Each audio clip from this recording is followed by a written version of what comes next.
Bonjour à tous, nous sommes le mercredi 30 août. Je vais bientôt atterrir sur le continent après quelques jours de repos bien mérités, je pense, sur l'île de Beauté, avec tant et tant de joie. Et je peux dire avec vous, comme for King and Country, Amen. Oui, c'est vrai, tout est vrai. Cette beauté de Dieu qui s'irradie à travers la création est encore plus belle dans notre cœur. C'est cette soif de Dieu qui anime nos vies, parce que Seigneur, comme le disait saint Augustin hier, tu nous as fait pour toi, et notre cœur est inquiet tant qu'il ne se repose pas en toi. Il se trouve que dans la lecture de l'office d'aujourd'hui, nous écoutons saint Colomban qui nous dit ceci. « Frères bien-aimés, prêtez l'oreille à mes paroles comme à quelque chose que vous avez besoin d'entendre.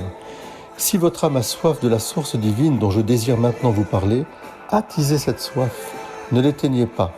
Buvez, mais ne soyez pas rassasiés. Pourquoi ? Parce que la source vivante qui nous appelle à la fontaine de vie nous dit que celui qui a soif vienne à moi et qu'il boive. Boire quoi ? Comprenez-le. Que le prophète vous le dise, que la source elle-même vous le déclare. Ils m'ont abandonné, moi la source de vie, dit le Seigneur. Donc, c'est le Seigneur lui-même, Jésus-Christ notre Dieu, qui est la source de vie. Et c'est pourquoi il nous invite pour que nous le buvions, le buvions sans cesse, que nous puissions nous rassasier de sa parole, de ses sacrements, de sa vie. Je reprends la parole maintenant. C'est toute la vie paroissiale que nous allons vivre ensemble. Avoir cette soif de Dieu, cette soif du Christ, puisqu'il nous la promet, avoir le désir, même si nous étanchons notre soif chaque jour, eh bien avoir le désir de boire à cette source d'eau vive. Et puis partager cette source d'eau vive avec ceux qui nous entourent, ceux que nous rencontrerons. C'est la meilleure façon de garder cette soif, que celui qui a soif vienne à moi et qu'il boive. Avec un immense amour, buvons de cette source, avec toute notre avidité, car le Seigneur est doux et il est bon.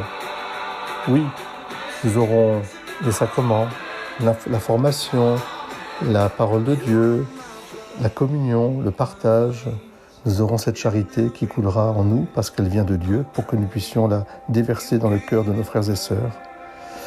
Frères, la source de la sagesse, la parole de Dieu dans les cieux, désirons-la, cherchons-la, aimons-la sans cesse. Amen. Soyez bénis.